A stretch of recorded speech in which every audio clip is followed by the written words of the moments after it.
Assalamualaikum warahmatullahi wabarakatuh. Salah satu malaikat utama yang lainnya selain malaikat Jibril, Mikail, dan Israfil adalah malaikat maut.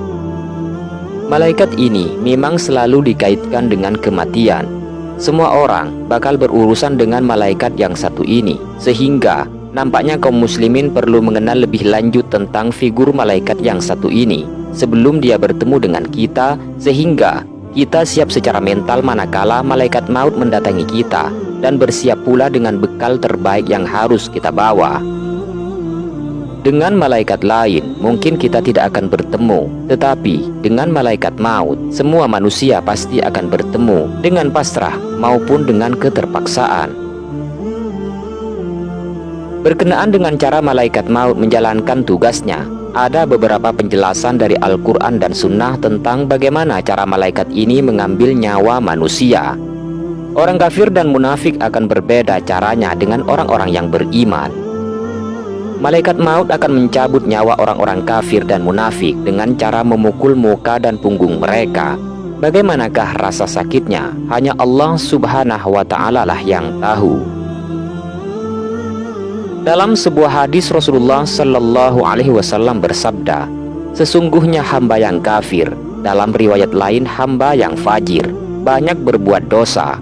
Ketika hendak berpisah dengan dunia untuk menghadap akhirat, turun kepadanya malaikat dari langit. Mereka kasar dan berwajah hitam, membawa gombalan kasar dari neraka. Mereka duduk sejauh pandangan mata dari si hamba. Kemudian datanglah malaikat maut duduk di samping kepalanya dan berkata, "Wahai jiwa yang jelek, keluarlah menuju kemurkaan dan laknat Allah." Beliau mengatakan, maka ruhnya bercerai-berai dari dalam badannya, ditarik seperti ditariknya sebatang besi yang bercabang kiri dan kanannya dari kain yang membungkusnya. Maka terputuslah karenanya urat-urat dan sarafnya. Maka setiap malaikat antara langit dan bumi melaknatnya, juga semua malaikat yang ada di langit. Maka dikunci seluruh pintu langit, dan setiap penjaga pintu langit berdoa kepada Allah agar ruh itu tidak melewati pintu yang dijaganya.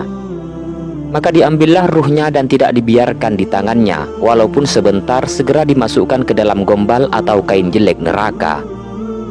Dan keluarlah ruh dari badannya berbau busuk seperti bau bangkai yang ada di muka bumi ini. Maka ruhnya dibawa naik dan tidak melewati sekelompok malaikat, kecuali mereka berkata, "Ruhnya siapa yang jelek ini?"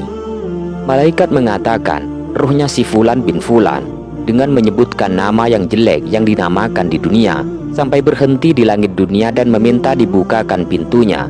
Maka tidak dibukakan pintunya. Dan beliau membaca, mereka tidak dibukakan pintu langit, dan mereka tidak akan masuk surga sampai unta masuk ke lubang jarum. Maka Allah Subhanahu wa Ta'ala berfirman, "Tulislah catatannya di sijjin," yaitu di bumi yang paling bawah.